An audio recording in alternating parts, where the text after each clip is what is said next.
I've been living in Britain now for almost exactly a year. I cannot believe this year has flown by. But I have to admit, after a year here, there are things that still just break my American brain, really.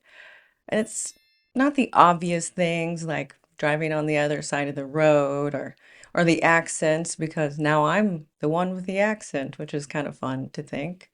No, those things make sense pretty quickly, I think. The thing that confuses me are the tiny unspoken rules that nobody explains before you get here. They're just invisible culture habits that make perfect sense if you grew up here, but to be honest, they leave a lot of Americans quietly standing here thinking, wait, what? What just happened? And after a year here, I realized something that Britain seems to have a lot of these little rules. Some of them are funny, some of them are strangely brilliant, and I have to say, one of them has completely changed how I understand everyday life here. But before I go into my epiphany, we have to start with something that an American notices in the first week of being here, whether they're moving here or just visiting. It's that how often you apologize. But it's not just apologizing, it's different. It's different than just a sorry. It's apologizing when nobody actually did anything wrong. I think of when you bump into someone.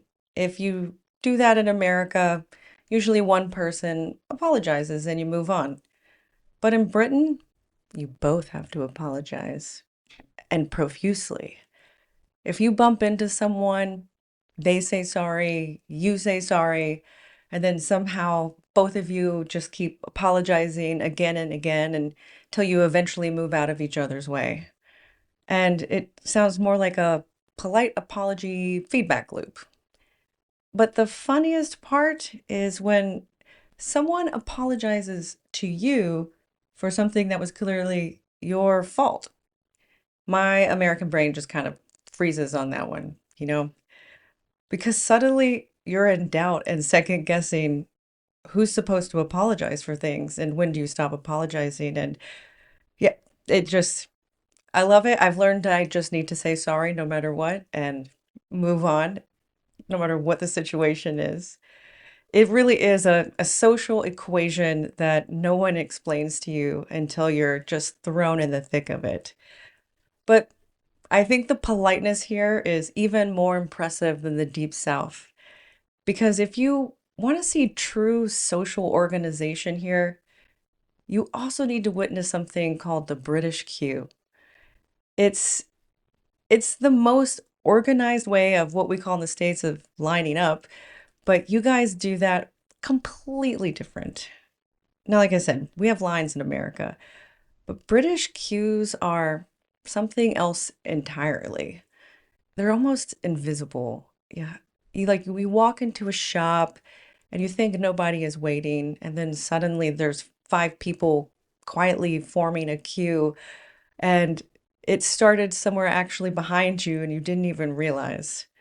And there's no rope, there's no sign really. There's no obvious structure that you're supposed to queue, but it's like a shared social instinct, like the apology. You guys can form a perfect cue without speaking a single word, which is impressive coming from America, of course. And I think coming from America as well, noticing is how quickly that nobody's enforcing this cue. And if you accidentally cut a cue here or a line, nobody is really going to say anything to you. They're just going to give you a look you'll know right away.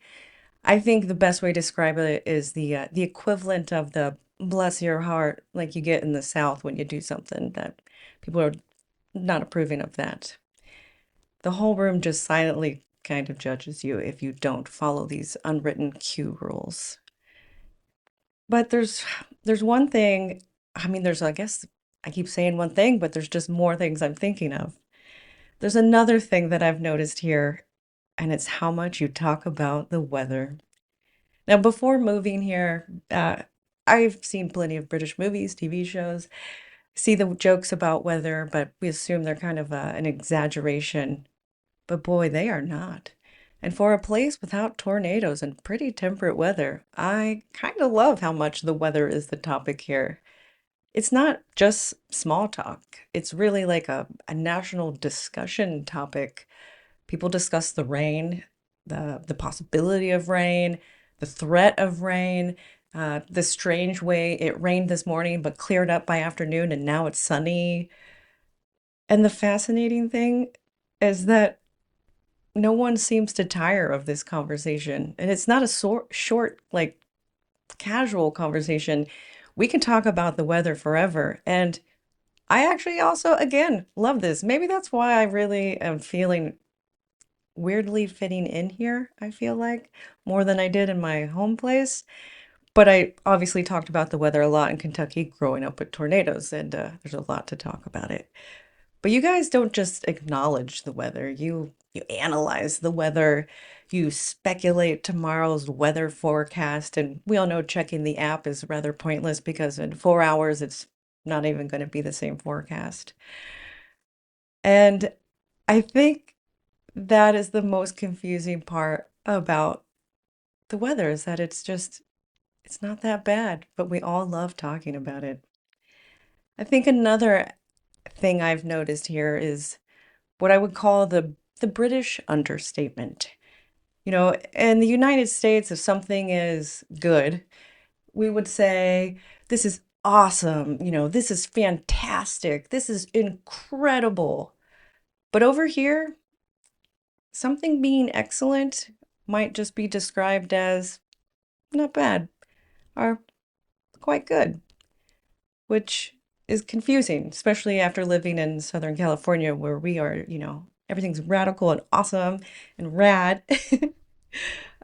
I think being an American here, hearing not bad can sometimes sound like it's just mild approval at best. But here, it's more like it's awesome or rad or fantastic. So I'm having to reprogram my brain to understand that because there's an entire hidden emotional language in the way that you describe things here and respond to things here. And I'm just learning how to slowly translate it to my American ears. I think there's another habit that we think about a lot as Americans before moving here that's similar to the weather stereotype. We see it in movies, but I think it goes to, wait, it's the tea. As an American, we know that Brits love their tea, but being here and experiencing tea culture, and it's not just, going to high tea or a cream tea. It's that, when I was doing my tea and coffee video, learning the culture around tea, if something's wrong, cup of tea. If something's good, cup of tea. You need to talk about it, cup of tea.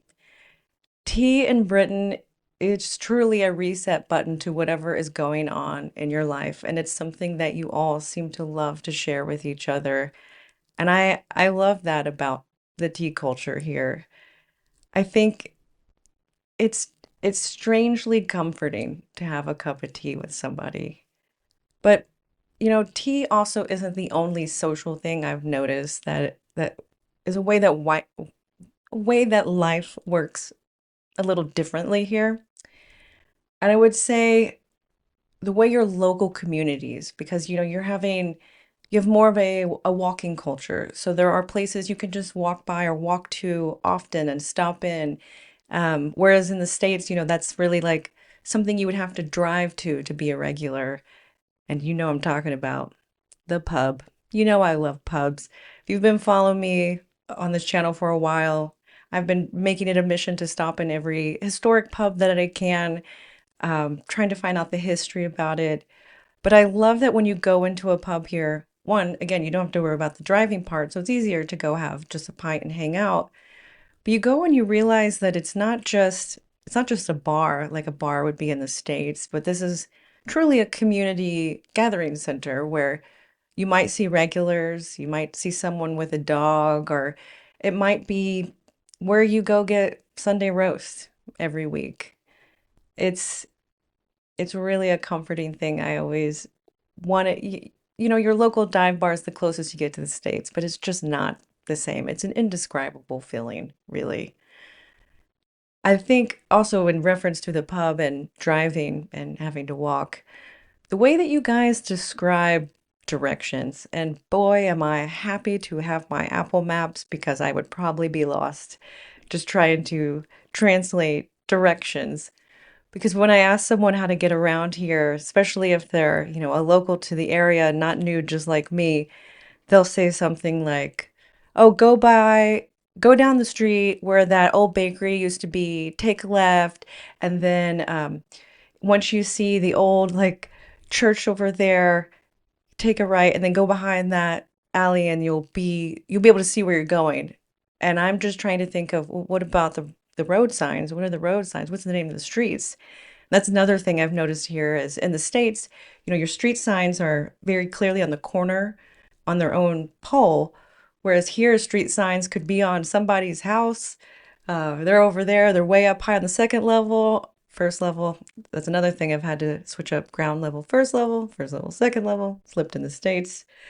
But that makes it a little confusing. And also that your street lines, especially in London, are the medieval street layout, not a grid. So you can't just trust your American approach to directions of if I just keep going straight, I know where I'm going is that way. I'll eventually just take a right. Somehow you think you're going straight and you ended up behind where you started.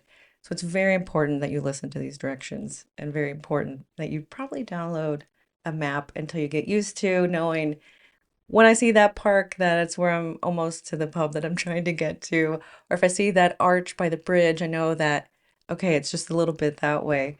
You get more reference points, which is kind of similar to how directions are in Kentucky, but doing it by foot and doing it by car are different. In Kentucky would describe it by you go by the old elementary school and then you just keep driving about 5 minutes and take a left down the cornfield.